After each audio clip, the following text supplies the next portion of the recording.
Hi friends, Indian destiny ఇన్ఫోకి స్వాగతం. Friends, ఈరోజు మన వీడియోలో శ్రీరామనవమి రోజున పూజను ఏ విధంగా ఆచరించాలి, అలాగే ఈ శ్రీరామనవమి రోజున సీతారాముల వారికి నైవేద్యంగా ఏం సమర్పించాలి, ఇవన్నీ కూడా ఈ వీడియోలో మనం క్లుప్తంగా తెలుసుకుందాం.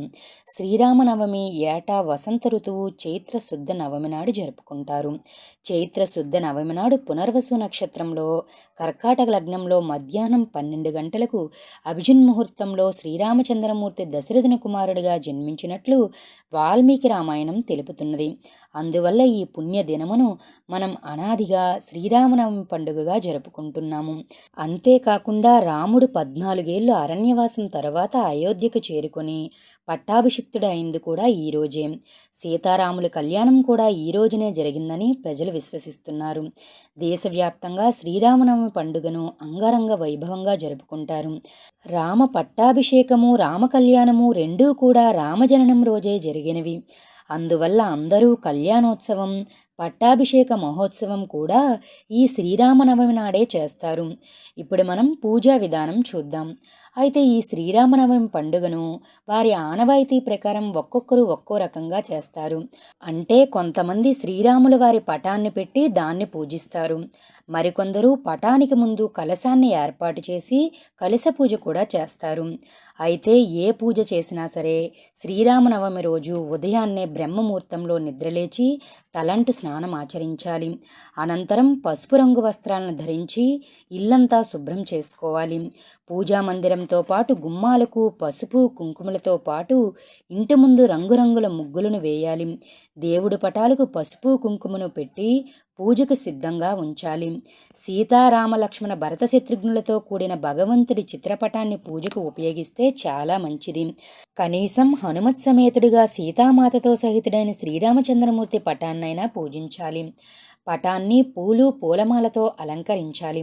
కలశం ఏర్పాటు చేసుకున్న వాళ్ళు పూజా మందిరంలో కడిగి పసుపు రాసిన పీట వేసి దానిపై ముగ్గు వేయాలి. దానిపైన బియ్యం పిండితో అష్టదళ పద్మమును వేసి పసుపు కుంకుమతో అలంకరించాలి. దానిపైన ఒక కొత్త బట్టను అనగా తెల్లని పట్టు పంచపరిచి బియ్యముతో స్తండిలము ఏర్పాటు చెయ్యాలి. స్తండిలము అనుగా చదునుగా పీటపై బియ్యము పోసి అర అంగుళము మందంగా బియ్యాన్ని చదునుగా ఏర్పాటు చేయడం. దాని మధ్యలో కలశమును, దానిపైన కొబ్బరికాయను అమర్చి దానిపైన ఎర్రటి కొత్త జాకెట్టు గుడ్డని కిరీటంలాగా పెట్టాలి. ఈ కలశం వెండిదైనా రాగిదైనా కంచుదైనా మంచిదే. దీనికి చందనంతోనూ కుంకుమతోనూ పసుపుతోనూ బొట్లు పెట్టి అలంకరించాలి. బియ్యం, పంచపల్లవములు, మామిడాకులు, రావిదళములను, నేరేడు ఇలా ఆకులను తెచ్చివెయ్యాలి. కలశమును గంధ పుష్పాక్షతలతో పూజించి ఆ తర్వాత శ్రీరాముల వారి పటాన్ని కూడా పూజించాలి. ఈ విధంగా పటమునకు పూజ చేసిన వాళ్ళు కేవలం పటానికి, కలశముతో సహా పూజ చేసిన వాళ్ళు పటానికి కలశానికి పూజ చేయాలి. ఈ విధంగా శ్రీరాముని పటాన్ని కానీ కలశాన్ని కానీ పూజకు సిద్ధం చేసిన తర్వాత వెండి కుందులలో కానీ కంచు కుందులలో కానీ దీపాలను వెలిగించాలి. 2 దీపాలను 5 ఒత్తులతో వెలిగిస్తే ఈ రోజున చాలా మంచిది. ఈ విధంగా దీపాలను వెలిగించాక పుష్పాలను సమర్పించి ధూపాన్ని వెలిగించాలి. ధూపం కూడా వెలిగించాక శ్రీరామునికి ఇష్టమైన నైవేద్యాలు పానకము, వడపప్పు, చక్కెర పొంగలి, మామిడి పండ్లు, చెరుకు ముక్కలు ఇలా నైవేద్యమును సమర్పించాలి. ఈ విధంగా నైవేద్యాన్ని సమర్పించిన తర్వాత పురుష సూక్త సహితముగా శ్రీరామచంద్రమూర్తిని సపరివార సమేతముగా పూజ చేయాలి. శ్రీరామ అష్టోత్తరం, శ్రీరామ రక్షాస్తోత్రం, శ్రీరామాష్టకం, సీతాష్టకం, ఆంజనేయ అష్టకం, శ్రీరామ సహస్రం, శ్రీమద్ రామాయణం లాంటి స్తోత్రాలతో ఆ రఘురాముణ్ణి స్తుతించాలి. అనంతరం శ్రీరామ పట్టాభిషేకం కథను పారాయణం చేయడం ద్వారా శుభ ఫలితాలు అందుకుంటారు. అలాగే ఇంటికి దగ్గరలో ఉన్న పుణ్యక్షేత్రాలకు వెళితే శుభం జరుగుతుంది. శ్రీరాముల వారి ఆలయానికి వెళ్తే చాలా మంచిది.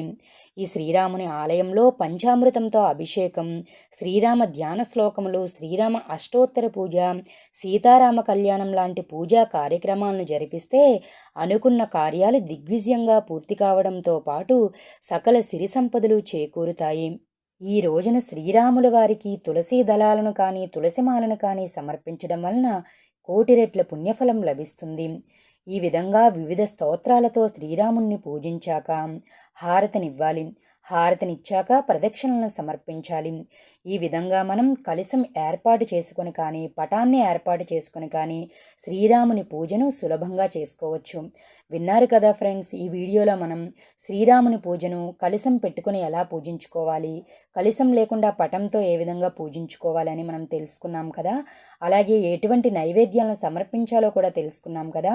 ఇంకేమైనా డౌట్స్ ఉంటే తప్పకుండా కామెంట్ చేయండి. ఈ వీడియో మీకు నచ్చితే లైక్ చేయండి, మీ ఫ్రెండ్స్కి షేర్ చేయండి. మరిన్ని ఇటువంటి లేటెస్ట్ వీడియోస్ కోసం మా ఛానల్ని సబ్స్క్రైబ్ చేయడం మాత్రం మర్చిపోకండి.